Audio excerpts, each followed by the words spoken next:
sahabat podcast Sudirman 42 Touch. Apa kabar? Semoga dalam keadaan sehat dan produktif ya. Kembali lagi bersama saya, Profesor Dr. Elizabeth Sihaan, Master of Economics. Saat ini saya berada di Bapelitbang Provinsi Sumatera Utara bersama narasumber kita yang luar biasa, yaitu Ibu Tapisari Rumondang Bulan Siregar, SS, SEAK, MSI, yang merupakan Kepala Bidang Riset dan Inovasi Bapelitbang Sumatera Utara. Apa kabar, Bu? Baik, Ibu. Selamat datang di Bapelitbang Provinsi Sumatera Utara. Iya, terima kasih Ibu Tapi buat penerimaannya kepada kami. Pada episode 4 ini kita akan membahas lebih dalam topik mengenai langkah optimal memanfaatkan bonus demografi menuju Sumatera Utara yang maju dan berdaya saing. Dengan memanfaatkan momen bonus demografi secara smart, Indonesia mampu mencapai cita-citanya, yaitu membangun Indonesia emas di tahun 2045 dan mencapai visi, yaitu terwujudnya Indonesia menjadi negara Nusantara yang maju, berdaulat, dan berkelanjutan. Indonesia mendapatkan anugerah bonus demografi selama rentang waktu 2020 sampai 2035 yang mencapai puncaknya pada tahun 2030. Bonus demografi itu adalah suatu keadaan di mana jumlah penduduk usia produktif lebih banyak dibanding penduduk usia yang tidak produktif. Kondisi demikian memiliki nilai yang positif dan keuntungan besar apabila dikelola dengan profesional sehingga berdampak bagi pertumbuhan ekonomi Indonesia. Bonus demografi hanya terjadi satu kali di setiap negara. Kesempatan emas ini sangat perlu dipersiapkan dan dimanfaatkan dengan bijak. Kita akan membahas rencana, strategi, kebijakan, tantangan, dan implementasi program untuk memastikan bahwa bonus demografi ini menjadi motor penggerak bagi pembangunan nasional Indonesia dan memastikan bahwa Sumatera Utara menjadi provinsi 5 besar terbaik di Indonesia. Selamat datang Ibu Tapisari. Siap, Ibu. Terima kasih sudah bersedia menjadi narasumber. Menurut Ibu, bagaimana Ibu melihat potensi bonus demografi yang sedang dan akan dialami Indonesia pada tahun 2020 sampai 2040 ini? Baik, terima kasih Bu Elizabeth. Bonus demografi ini merupakan momentum penting dan peluang emas ini bagi Indonesia secara umum dan Sumatera Utara secara khusus ya Ibu. Bagi Indonesia sendiri, kondisi bonus demografi ini merupakan kesempatan besar untuk terbebas dari jebakan negara middle income trap. Karenanya Indonesia secara spesifik harus menyusun kebijakan ke depan untuk memastikan bahwa langkah-langkah strategi yang diambil untuk menyikapi bonus demografi yang bisa membebaskan kita dari middle income trap ini secara tepat.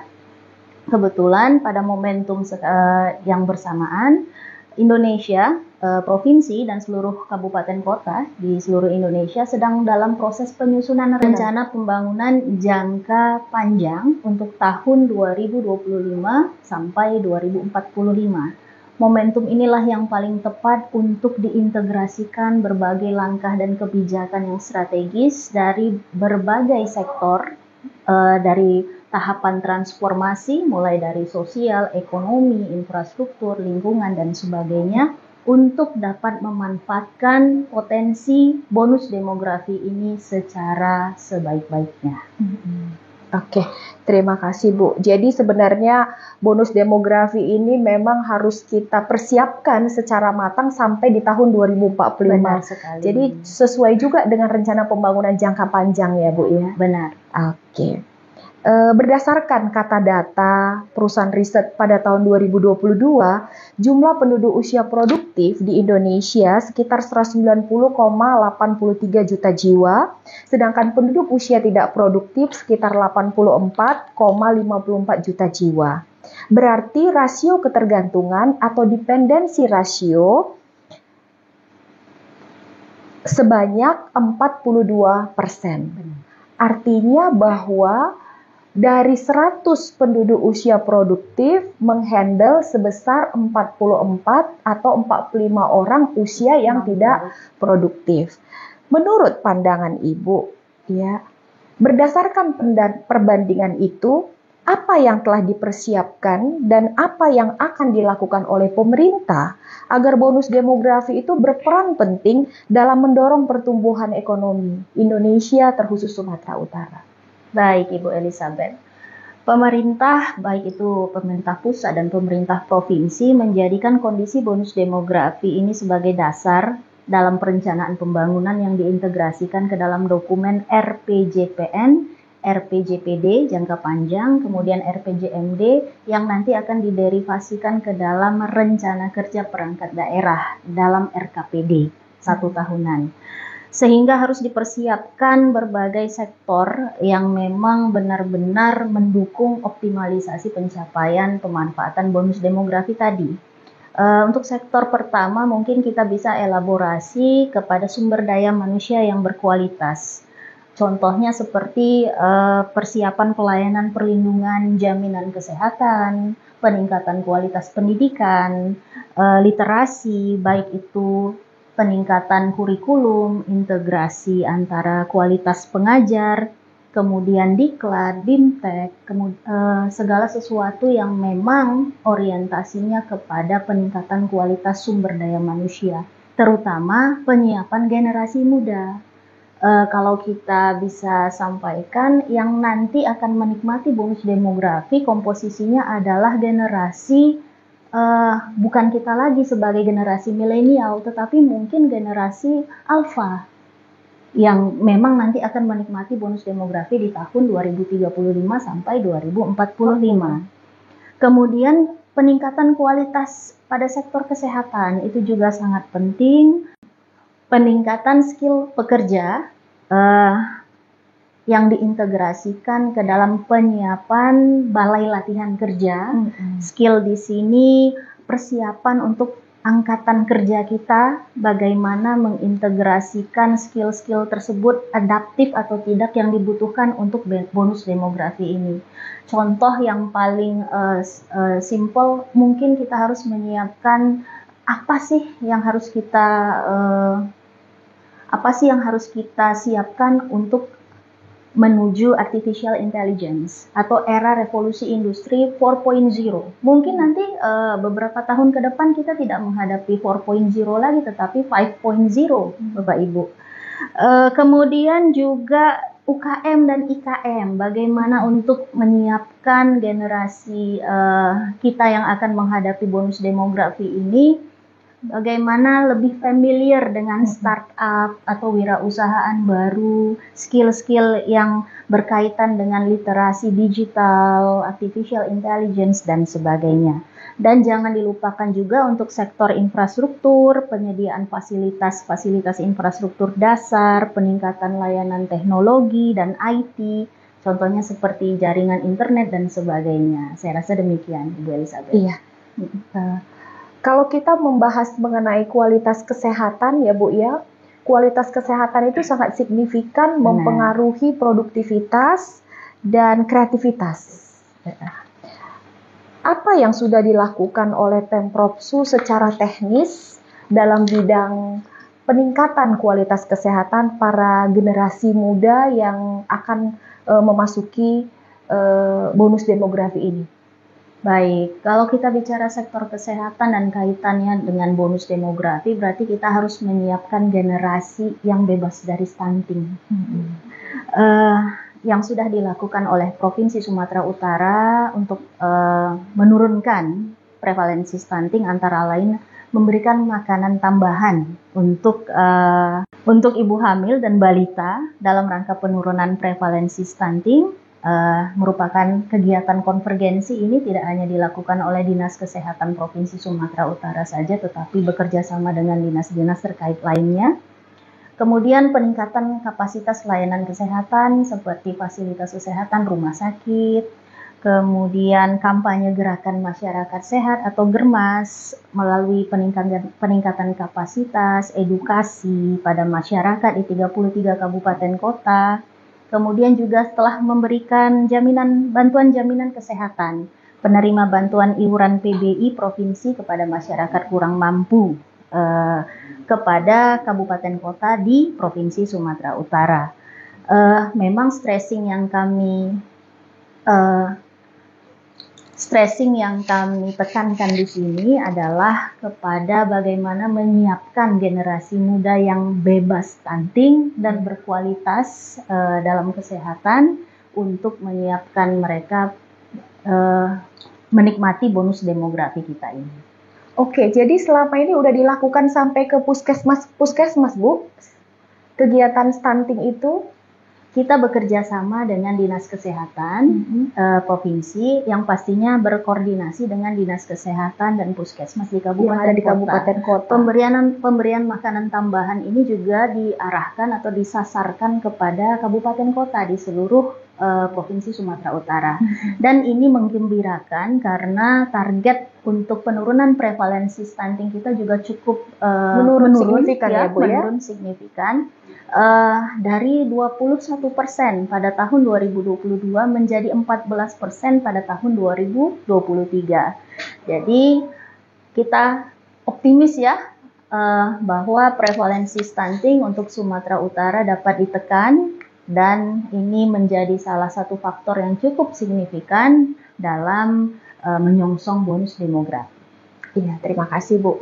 Berarti udah banyak yang dilakukan oleh pemerintah secara konsisten ya Bu ya, pemerintah Provinsi Sumatera Utara untuk meningkatkan kualitas sumber daya manusia sehingga dari sisi kesehatannya diharapkan para generasi kita yang akan masuk usia produktif atau penduduk yang usia produktif akan semakin sehat dengan program-program pemerintah kita. Termasuk mungkin di dalamnya penyediaan sarana prasarana kesehatan ya Bu ya? Ya, benar Ibu.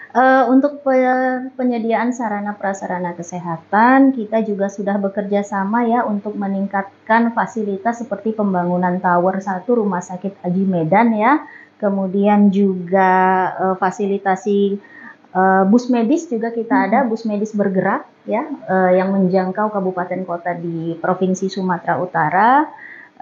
Juga peningkatan kapasitas layanan kesehatan seperti bed occupancy ratio, kemudian yang paling penting juga ini penurunan angka ketergantungan narkoba.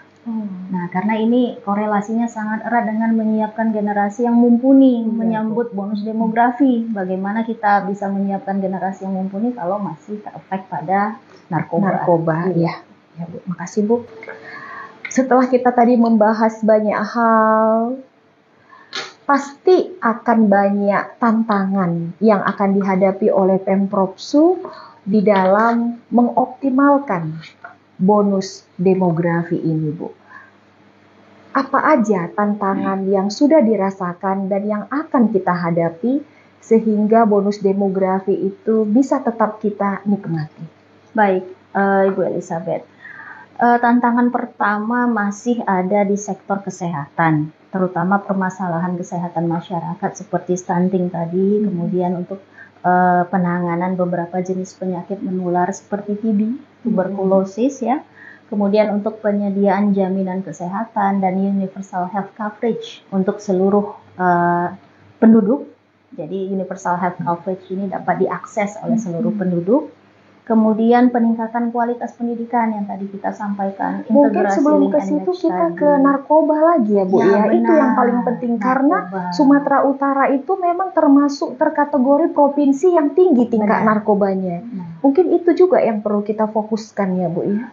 Apalagi terkait narkoba, Sumatera Utara ini memegang peringkat yang cukup besar ya untuk persentase pengguna narkoba. Untuk menciptakan generasi mumpuni untuk menyambut bonus demografi, persoalan terkait narkoba ini menjadi salah satu prioritas Ibu. Kemudian tadi dari sektor kesehatan, pendidikan, peningkatan kualitas ini yang menjadi stressing kita, terutama bagaimana mengintegrasikan link and match tadi, vokasi tadi, supaya lulusan kita memang benar-benar bisa dipakai di dunia kerja dan siap dapat kerja Bu. Kalau tidak bekerja bisa menciptakan entrepreneurship baru, kewirausahaan baru. Berarti kan harus literate. Digital literate, kemudian bisa menciptakan perusahaan startup mungkin yang baru sesuai dengan perkembangan teknologi, inovasi juga Ibu. Kemudian permasalahan pengangguran juga masih ada, skill tenaga kerja yang masih kurang berdaya saing, revolusi industri, untuk menyambut revolusi industri, kemudian pengendalian penduduk mungkin, seperti kelahiran, kematian, dan migrasi penduduk. Itu juga salah satu tantangan kita yang kita hadapi untuk menghadapi bonus demografi. Migrasi mungkin, Ibu.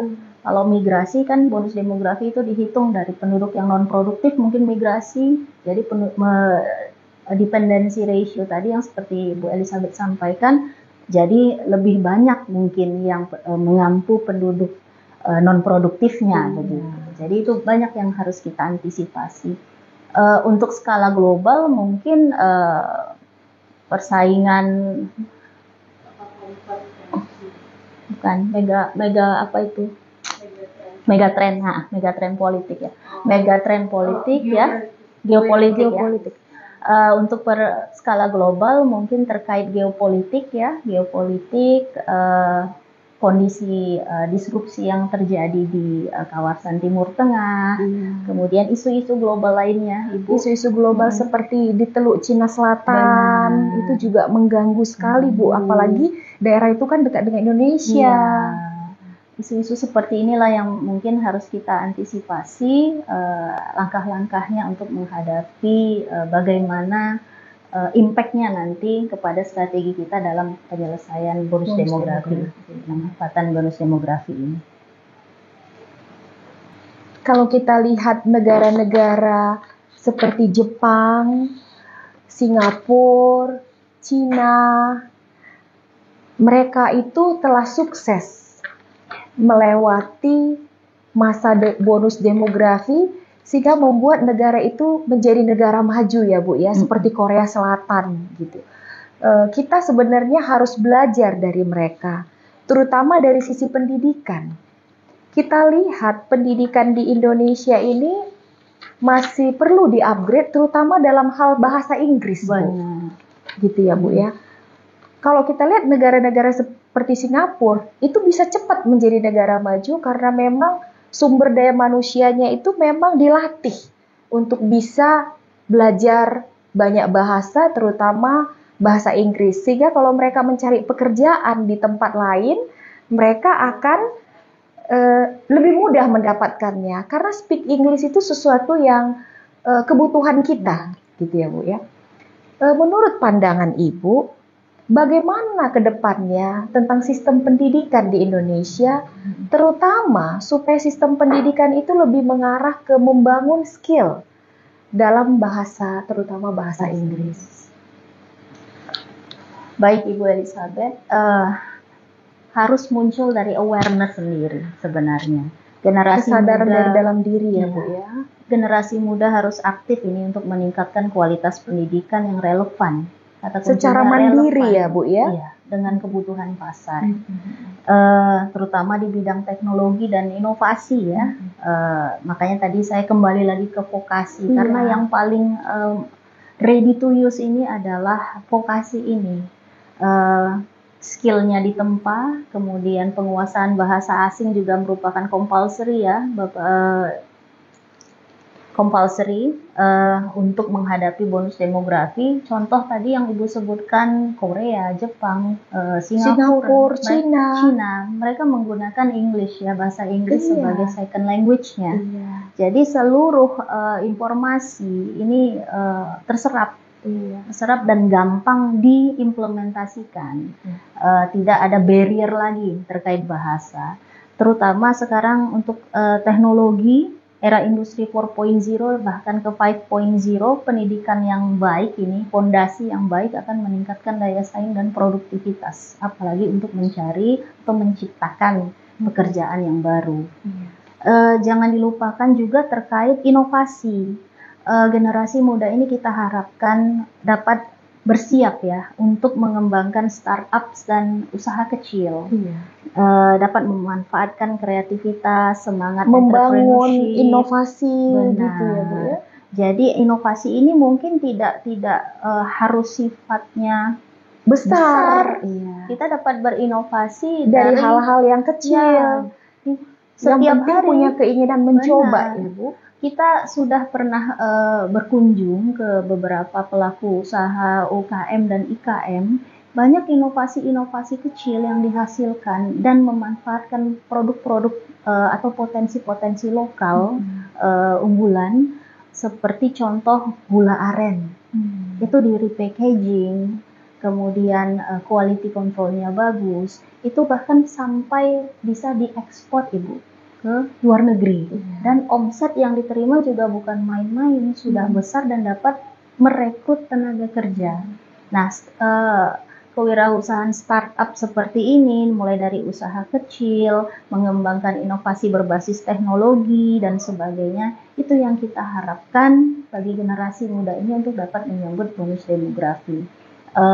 Untuk perangkat daerah Provinsi Sumatera Utara sendiri, kegiatan-kegiatan seperti ini kita dukung melalui perangkat daerah kita, yang sudah dituangkan ke dalam dokumen perencanaan, jadi semuanya linear dan terintegrasi. Kita dukung dalam bentuk apa, Bu? Dalam bentuk kegiatan, baru mungkin untuk ekspor ada insentif pajaknya. Nah, kemudahan-kemudahan perizinan dan pajak ini juga sudah ada ya, sudah ada insentif ya yang kita keluarkan, ada peraturan gubernurnya juga Ibu. Jadi di sini kita bersama-sama mendukung bagaimana caranya agar yang tadi Ibu tanya, startup yang kreatif itu bisa mereka berdaya saing global. Berdaya saing global, tidak hanya lokal, tetapi juga ke ekspansi ke global. Karena Ibu Elizabeth, kita punya banyak potensi, produk unggulan, potensi lokal kita banyak, dan ini menjadi salah satu tantangan kita untuk terus berinovasi. Bagaimana caranya agar potensi-potensi lokal kita ini dapat diberdayakan, baik itu di global, skala nasional dan global. Terima kasih Bu. Saat ini kita berada di tengah-tengah kecepatan teknologi, Bu ya. Bagaimana strategi ke depan yang dilakukan oleh Pemprovsu agar supaya generasi penerus kita ini bisa tetap survive di tengah teknologi digital? Bagaimana ya mencetak bibit unggul, mencetak bibit talenta digital tersebut? Baik Ibu Elizabeth, untuk bibit unggul teknologi digital, kita sudah menyusun RPJPD, dokumen perencanaan jangka panjang 2025-2045. Ada salah satu transformasi digital namanya. Jadi untuk kedepannya, Provinsi Sumatera Utara telah menyiapkan strategi-strategi based on transformasi digital ini.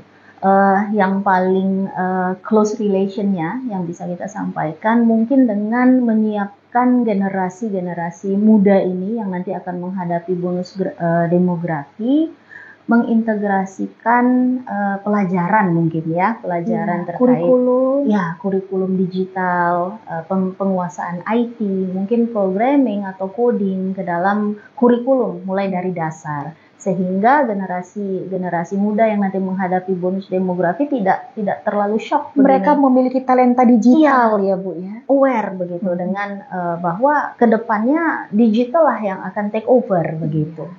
Kemudian mungkin bisa diantisipasi dengan menciptakan strategi mengumpulkan bakat-bakat digital ini seperti lomba kreativitas, lomba digital yang diadakan oleh Pemprovsu, yang diadakan oleh universitas-universitas, diadakan oleh Pemprovsu dan stakeholders terkait mungkin universitas. Kita juga Ibu Elizabeth, saya sampaikan bulan Mei sampai ke bulan Juni ini kita ada lomba inovasi ini. Lomba inovasi North Sumatra Innovation Forum 2024 yang diadakan oleh Bapelitbang Provinsi Sumatera Utara. Di sini kita menghimpun inovasi-inovasi tidak hanya dari perangkat daerah provinsi dan kabupaten kota, tetapi juga tadi dari masyarakat, komunitas, pelajar dan mahasiswa yang nanti akan menghadapi bonus demografi. Di sini kita sorting out begitu Ibu, apa saja inovasi yang dihasilkan. Banyak inovasi yang dihasilkan bersifat digital, sistem informasi, banyak juga yang non digital. Jadi di sini nanti mungkin inovasi-inovasi yang dihasilkan ini bisa jadi referensi untuk direplikasi, baik itu ke kabupaten kota mungkin atau kepada stakeholders terkait. Kami juga berharap dengan inovasi yang dihasilkan, inovasi digital ini ada inkubasinya, inkubasi teknologi. Jadi berkelanjutan. Benar. Ya Bu ya, akhirnya mereka bukan lagi jadi bibit, tapi bisa menjadi perintis. Benar. Atau bisa membuat jadi kebanggaan lah, talenta-talenta digital itu muncul ya Bu ya. Inkubasinya itu Bu Elizabeth mungkin bisa kita mintakan dari dunia usaha, dunia industri. Kita juga ada forum CSR, ya, dari pemanfaatan CSR. Inovasi yang dihasilkan digital base-nya ini mungkin bisa diambil dan diinkubasikan, mungkin bisa menerima hak paten, mungkin hak kekayaan intelektual di hak paten.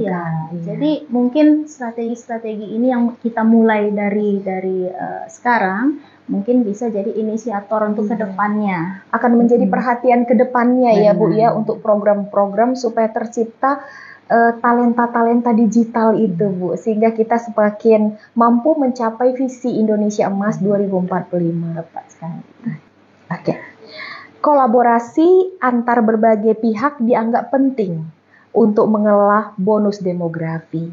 Bagaimana Provinsi Sumatera Utara membangun kemitraan yang kuat antara pemerintah sektor swasta, akademisi dan masyarakat sipil dalam mencapai tujuan pembangunan yang berkelanjutan. Baik Ibu, kemitraan dengan stakeholders ini adalah hal yang penting karena pemerintah Provinsi Sumatera Utara tidak bisa sendiri ini untuk menghadapi bonus demografi. Sinergitas, kolaborasi adalah kata kuncinya. Beberapa strategi yang sudah dilakukan oleh pemerintah Provinsi Sumatera Utara, kita sudah bekerja sama dengan akademisi, praktisi dan akademisi, mulai dari penyusunan dokumen perencanaan. Kita juga sudah melibatkan unsur pentahelix di dalamnya Ibu. Perencanaan yang sifatnya teknokratik, partisipatif, bottom up planning dan top down. Kemudian untuk sektor dunia usaha, dunia industri, pemerintah Provinsi Sumatera Utara sejak tahun 2022-2023 kita sudah ada forum CSR. Forum CSR ini yang mempertemukan antara kabupaten kota, perangkat daerah ya di Provinsi Sumatera Utara dengan pemberi manfaat CSR tadi, dunia usaha, dunia industri, untuk bersama-sama mendudukkan prioritas mana yang harus diintervensi terlebih dahulu oleh pemberi manfaat CSR ini yang sinergis dengan pencapaian prioritas pembangunan provinsi. Contoh, kita punya isu strategis terkait kemiskinan dan kemiskinan ekstrim, isu strategis terkait stunting, prevalensi stunting dan sebagainya. Di mana peran dunia usaha, dunia industri di situ? Jadi kita libatkanlah mereka, Bu ya? Iya. Bahkan kita libatkan mereka di Musrenbang, Ibu, Musrenbang Provinsi. Kita ada desk khusus, desk forum CSR namanya. Musrenbang Provinsi ini kita adakan di 4 zona di Sumatera Utara, dan kita undang pelaku usaha, dunia industri yang memang terafiliasi atau coverage areanya ada di 4 zonasi ini. Jadi masing-masing kabupaten kota dapat memberikan usulan, tapi usulannya itu kita kunci sesuai dengan pencapaian prioritas pembangunan, mulai dari sektor SDM, peningkatan kualitas SDM, itu kesehatan, pendidikan, infrastruktur, ekonomi inklusif, tata kelola pemerintahan. Jadi semuanya kita harapkan sinergis untuk berkontribusi bersama membangun Provinsi Sumatera Utara, mulai dari level perencanaan sampai ke eksekusi atau implementasinya. Untuk masyarakat dan komunitas, pelajar, mahasiswa, kita juga libatkan Ibu. Kita ketika Musrenbang kita juga sudah mengundang tiap lapisan masyarakat, pentahelix users tadi, Dan juga di lomba-lomba kita ini, lomba inovasi, kategori pelajar, mahasiswa, masyarakat, dan komunitas ini luar biasa juga Ibu partisipasinya. Aktif juga Ya, hadir aktif, Bu di ya. setiap undangan. Benar, kemudian banyak juga ini partisipasi untuk lomba inovasi kita. Yang nanti sinergitasnya dengan pencapaian prioritas pembangunan, kita kan menetapkan ini inovasi harus sesuai dengan prioritas pembangunan, begitu Ibu. Ada temanya begitu ya. Tata kelola, pelayanan publik, urusan pemerintahan dan sebagainya. Jadi aktif sekali Ibu untuk pentahelix lah kalau kita bilang, kategori pentahelix, untuk bersama-sama bersinergi dengan Provinsi Sumatera Utara. Kedepannya mungkin kontribusi ini lebih dapat kita optimalkan lagi karena juga kita sedang dalam penyusunan RPJPD ya Ibu ya, Provinsi Sumatera Utara. Kita harapkan seluruh komponen-komponen stakeholders terkait ini dapat berpartisipasi bersama dalam tiap tahapan transformasi tadi. Sehingga akhirnya transformasi itu bisa terwujud dengan cepat ya Bu ya, dengan adanya kolaborasi dan sinergisitas itu. Saat ini kita memasuki era digital. Oleh karena itu memang kita perlu membangun sumber daya manusia yang tidak gate teknologi, gitu ya Bu ya. Bagaimana Pemprov Su mengoptimalkan peran teknologi dan digitalisasi dalam mempersiapkan generasi muda untuk bonus demografi ini, Bu? Baik Ibu, kita bicara terkait teknologi digital. Berarti yang harus kita persiapkan terlebih dahulu adalah awareness, menyadari dari tiap-tiap individu bahwa tidak bisa kita nafikan digital improvement atau digital teknologi ini pasti akan berlangsung, berjalan. Kalau tidak, kita pasti akan dilindas. Kalau tidak beradaptasi untuk menguasai teknologi digital. Yang perlu kita persiapkan, yang harus dipersiapkan atau jangan-jangan strategi untuk menyiapkan generasi muda. Ya, strategi untuk menyiapkan generasi muda, terutama yang nanti akan menghadapi bonus demografi, terkait pentingnya atau urgensinya teknologi digital ini. Salah satunya adalah kalau kita kaitkan dengan Provinsi Sumatera Utara, adalah mengintegrasikan kurikulum literasi digital ini sejak dini. Provinsi Sumatera Utara kewenangannya untuk pendidikan ada pada SMA dan SMK, kabupaten kota ada pada SD dan SMP. Jadi sejak dari awal kita harus mulai mengintegrasikan kurikulum yang linear dengan perkembangan zaman dan adaptif terkait teknologi digital ini. Kemudian juga jangan dilupakan peningkatan kapasitas, capacity building, tidak hanya kepada generasi muda tetapi juga kepada kita sebagai kalangan ASN di Provinsi Sumatera Utara. Ketika kita sudah aware dengan teknologi digital ini, edukasi terhadap stakeholders terkait bisa kita laksanakan, terutama untuk generasi muda. Kompetisi-kompetisi atau event-event terkait teknologi digital juga bisa dilaksanakan. Ibu bekerja sama nanti dengan perangkat daerah terkait, dengan stakeholder juga terkait dengan dunia usaha, dunia industri ya. Event-event ini seperti memanfaatkan teknologi digital untuk ekonomi kreatif, ya, industri konten digital, e-commerce, platform, aplikasi berbasis teknologi. Kemudian bagaimana caranya platform media sosial ini yang tiap hari kita gunakan bisa kita manfaatkan sebagai wadah untuk menyebarkan informasi-informasi edukatif untuk meningkatkan awareness dan kesadaran masyarakat terhadap pentingnya teknologi digital ini. Dan yang terakhir mungkin yang paling perlu itu adalah kembali ke mindset generasi muda itu ya Bu. Untuk mempersiapkan dirinya di era digital harus ada keinginan untuk bisa belajar sendiri sehingga terbangun capability dan kapasitas building yang bagus dalam bidang digital itu Bu ya, teknologi. Jadi memang keinginan kita secara mandiri untuk belajar dan belajar, sehingga akhirnya kita bisa cepat menyesuaikan diri terhadap perubahan yang saat ini sedang terjadi. Ya.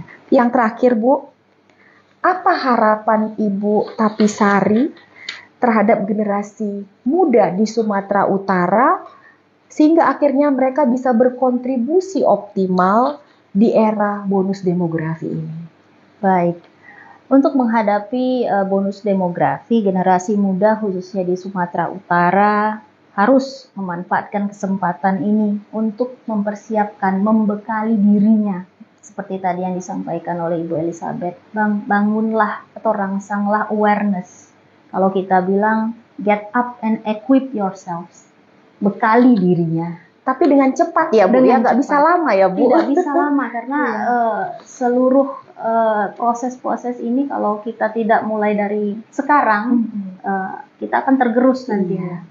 Terutama untuk peningkatan kualitas diri seperti peningkatan skill, keterampilan, pendidikan, tadi vokasi dan teknologi digital sistem pembelajaran STEM. Benar, sistem pembelajaran yang memang harus berdaya saing, tidak hanya di level provinsi lagi, tetapi juga untuk level global ya.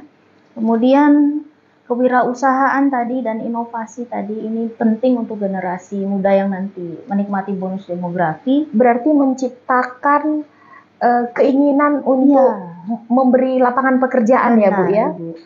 Seperti mengembangkan startup, usaha-usaha kecil, ekosistem yang mendukung kewirausahaan tadi. Mungkin nanti Provinsi Sumatera Utara ini bisa dan telah ya Ibu ya strategi dan juga sudah dilakukan. Kita juga sudah ada peningkatan kapasitas, bimbingan teknis, pelatihan keterampilan kewirausahaan, inkubator bisnis, akselerator. Ini dapat dimanfaatkan oleh generasi muda kita. Kemudian untuk inovasi-inovasi berbasis teknologi juga kita challenge ini generasi muda kita, karena sudah ada ini buktinya ketika di lomba inovasi memang sudah banyak ini Ibu yang memberikan kepada kita inovasi-inovasi solutif.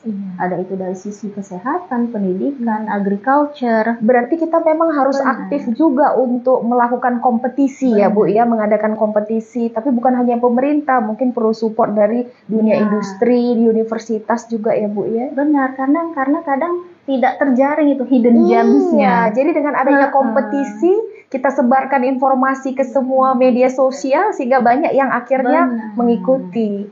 Kemudian juga tadi kita garis bawahi awareness and participation.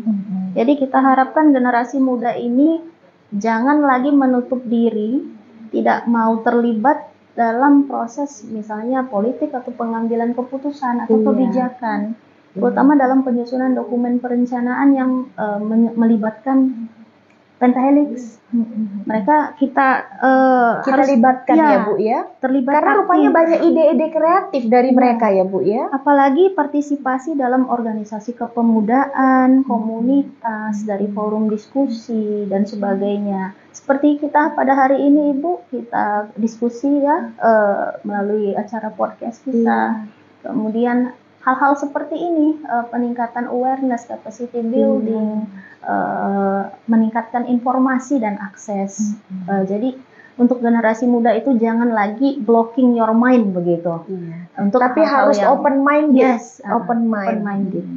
Kemudian juga silahkan untuk volunteering dan untuk program sosial, kita harapkan juga generasi muda bekerja sama, bersinergi dengan kita untuk kegiatan-kegiatan sukarelawan, mungkin kegiatan-kegiatan yang sering dilaksanakan oleh stakeholders terkait dari universitas, pemerintah provinsi dan sebagainya.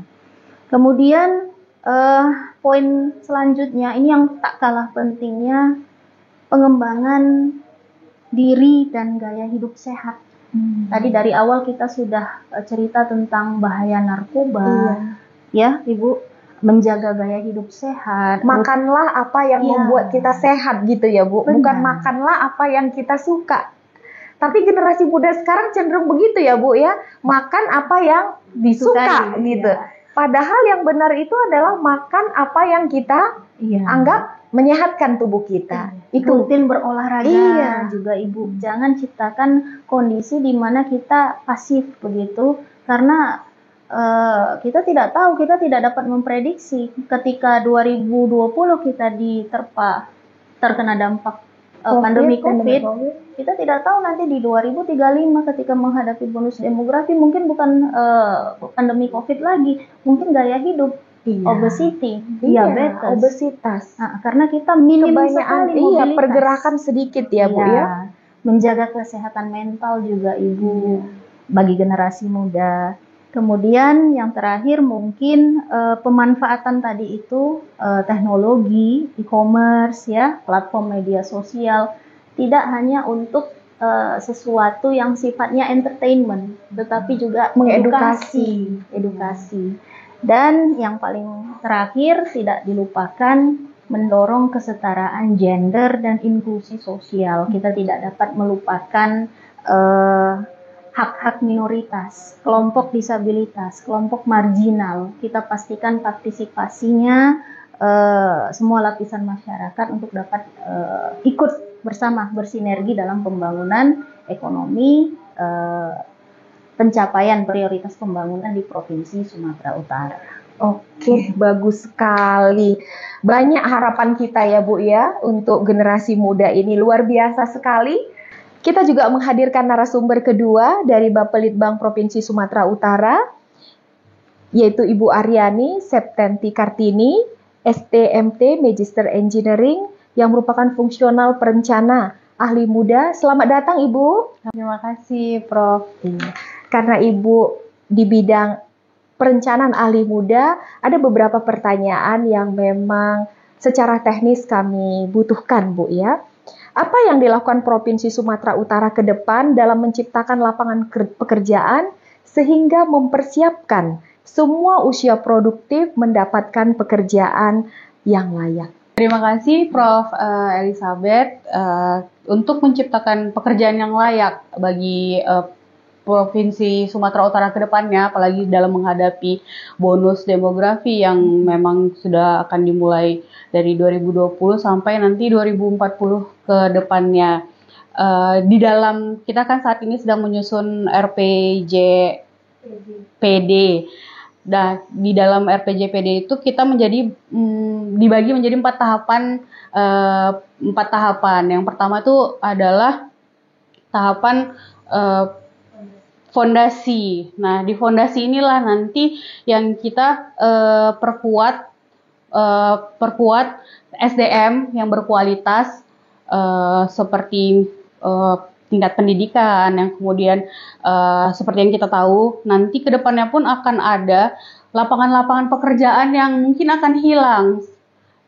Lapangan pekerjaan yang akan hilang, seperti misalnya mungkin karena sekarang udah ada AI untuk yang call center segala macamnya itu akan bisa hilang, jadi kita tergantikan pekerjaan itu. Nah, jadi disitulah kita mempersiapkan di fondasi ini dari segi pendidikannya, kemudian pelatihan berbasis kompetensi kemudian untuk tahapan kedua itu merupakan tahapan akselerasi yang kita wujudkan melalui strategi yang dilaksanakan oleh OPD kita, itu antara lain melalui pelatihan berbasis kompetensi. Nah, reskilling upskilling kita dalam artian selama ini kan pelatihan yang diberikan kepada pencari kerja ini bordir yang standar. Nah, reskilling upskilling kita itu lebih kepada high teknologi. Dan kemudian kita juga meningkatkan kualitas dari balai latihan kerja kita. Baik itu dari mentornya, kemudian dari sarana prasarananya. Dan kemudian selain itu kita juga meningkatkan pendidikan juga salah satunya melalui beasiswa pemerintahan, itu juga upgrading LPDP, kemudian dari Pemprov Su sendiri pun ada beasiswanya. Ada beasiswanya. untuk S1 biasanya untuk mahasiswa-mahasiswi berprestasi. Bidik misi. Bidik misi kan punya pusat, tapi Provinsi Sumatera Utara ada. Itu. Dan kemudian untuk tahapan ketiga itu meningkatkan daya saing. Meningkatkan daya saing, kita itu melalui salah satunya itu melalui pemagangan dalam dan luar negeri. Karena kan kalau secara pendidikan formal itu kan hanya yang didapat oleh pencari kerja ini hanya teori. Nah, kita juga membantu pencari kerja ini melalui pemagangan dalam dan luar negeri. Yang selama ini kita lakukan setiap tahunnya adalah ke Jepang. Nah, di kedepannya kita juga berusaha meningkatkan network ya Bu ya, ke negara lain. Kira-kira ke negara apa Bu? Kalau sejauh ini Arab Saudi kan masih yang low skill, kalau yang tenaga kerja Korea, kita biasanya itu yang membuka peluang untuk ini tuh Jerman, kemudian Korea itu juga sudah mulai membuka kesempatan untuk pekerja migran kita lah, atau pemagangan di perusahaan-perusahaan itu. Dan kemudian tahap keempat itu merupakan pencapaian Indonesia Emas 2045 dan kemudian pencapaian dari Sumatera Utara unggul, maju, dan berkelanjutan. Di situ diharapkan itu tadi kita mampu bersaing dengan pasar kerja luar negeri. Jadi bukan hanya di dalam negeri saja untuk keluar dari middle income trap itu. Oke, kita lanjut ya. Negara, universitas, dan semua pihak harus mempersiapkan sumber daya manusia yang kreatif dalam menciptakan lapangan pekerjaan. Salah satu strategi yang dilakukan oleh universitas, misalnya kita buat contoh Universitas Sumatera Utara, adalah telah membuat kurikulum dengan mata kuliah kewirausahaan, sehingga semua dan hampir semua program studi yang ada di Universitas Sumatera Utara, mau itu di Fakultas Pertanian, Kehutanan, Fakultas Hukum, Teknik, semuanya udah menawarkan mata kuliah kewirausahaan. Bagaimana rencana yang dilakukan oleh Pemprov Su agar generasi Alpha, kelaknya generasi Z dan generasi milenial di Sumatera Utara dipersiapkan untuk menjadi pencipta lapangan kerja? Strategi yang sudah kita lakukan terutama dalam peningkatan kewirausahaan, karena wirausaha ini tidak hanya melibatkan satu sektor, terutama dari OPD provinsi itu diampu oleh banyak provinsi. Kalau untuk banyak provinsi, banyak OPD maksud saya. Jadi kalau misalnya untuk kewirausahaan UMKM itu diampu oleh OPD Koperasi dan UMKM. Nah, mereka sudah melakukan fast track digitalisasi UMKM dan kemudian inkubasi UMKM. Jadi dari awal sampai akhir itu akan didampingi oleh Dinas Koperasi dan UMKM, dan kemudian peningkatan kewirausahaan dari sektor industri kecil menengah itu diampu oleh Dinas Perindustrian Perdagangan.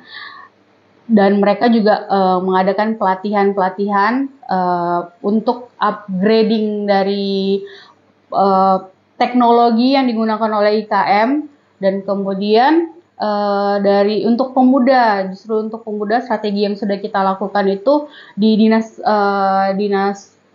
Kepemudaan dan Olahraga itu juga ada untuk melatih wirausaha muda. Itu sejauh ini mungkin tidak banyak, tapi belum banyak istilahnya, tapi ada yang mereka lakukan mulai dari pelatihan, kemudian memberikan bantuan, dan kemudian literasi juga digital kepada pemuda-pemuda. Kemudian untuk generasi Gen Z ya, karena kita tahu banyak nanti pekerjaan yang akan hilang tergantikan ke depannya, itu juga kita perlu nih integrasi kurikulum dan kemudian untuk meningkatkan vokasi kita juga, jadi menyiapkan tenaga kerja yang siap pakai setelah lulus dari pendidikan formal, dan kemudian literasi tadi, peningkatan literasi digital.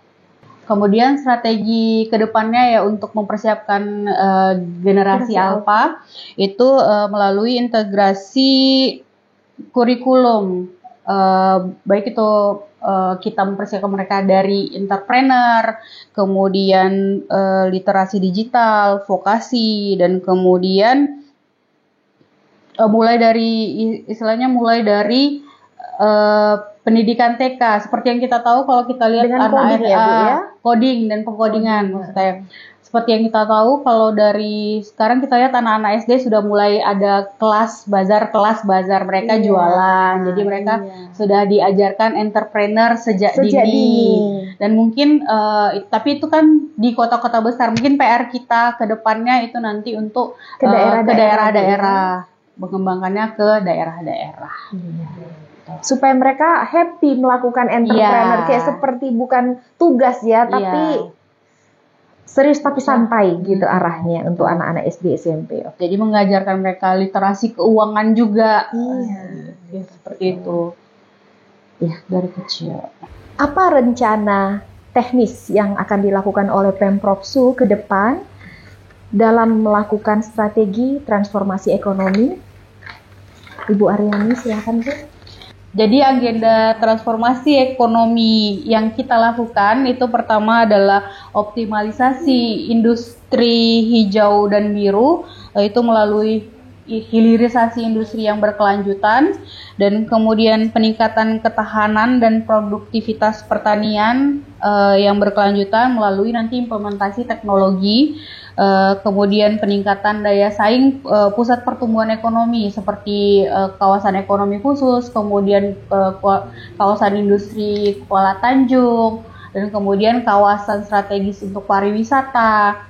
Nah, itu untuk peningkatan daya saing kita dalam pengembangan kawasan, dan kemudian untuk penguatan integrasi ekonomi domestik dan konektivitas global. Jadi kita lebih banyak meningkatkan kerjasama, ekspansi, istilahnya kalau untuk produk UMKM kita selama ini di dalam negeri, kita harus sudah bisa ekspansi ke pasar global. Dan kemudian yang terakhir adalah percepatan transformasi digital, itu melalui tadi penguatan sumber daya manusia digital, kemudian penguatan sektor ekonomi dan pelayanan publik itu melalui sektor tenaga kerja tadi, industri, dan kemudian penguatan keamanan cyber, itu juga yang memang itu juga perlu kita fokuskan, serta peningkatan riset. Itu tadi riset teknologi kita, jangan mau India saja sudah menciptakan istilahnya New